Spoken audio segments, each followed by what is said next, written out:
Let's continue talking about writing essays. We'll take a look at the introduction paragraph now.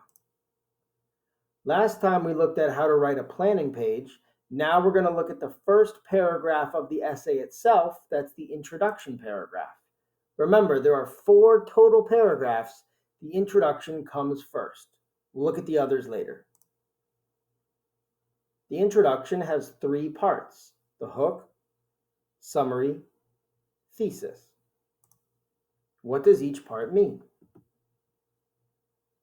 The hook is a question or statement related to the topic of your essay to get your reader interested.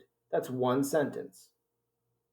The summary is an overview of your sources. That's 1 to 2 sentences.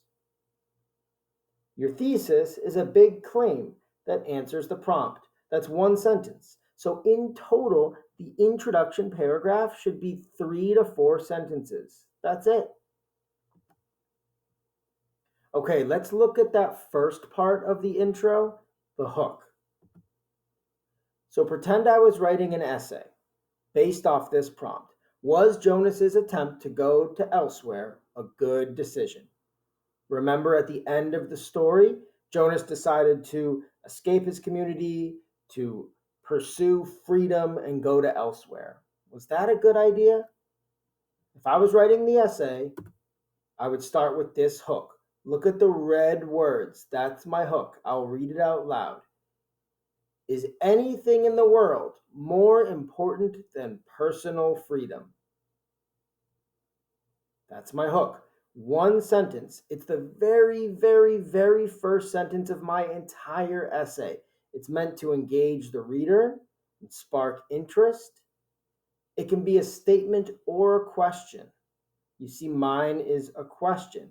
It's meant to get the reader excited, pique their interest for the essay they're about to read. It does not mention the sources, it just introduces the reader to the topic.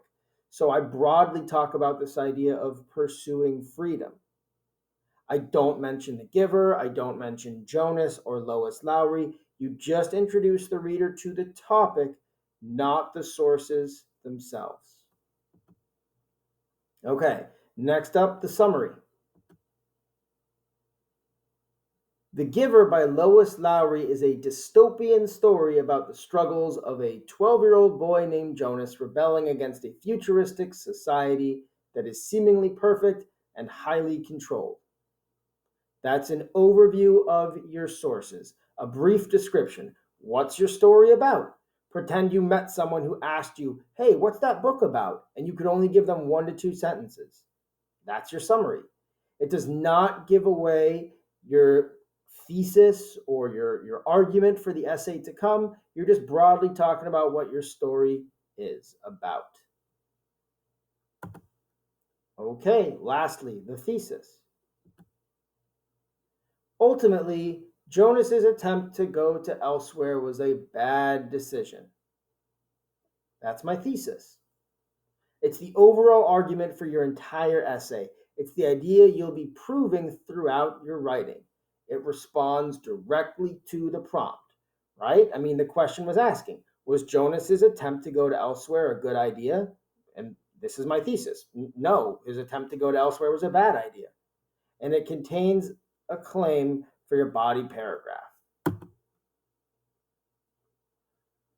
All right, you just saw the intro paragraph, how it has 3 parts, the hook, summary, and thesis.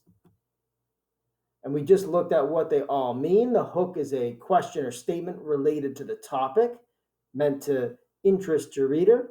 The summary is an overview of your source. And the thesis is a big claim that answers the prompt. In total, your intro should be 3 to 4 sentences, no more. I mean, look at all my parts here put together. It's very short. This is 3 sentences. That's all. You just saw intro paragraphs. Thanks for watching.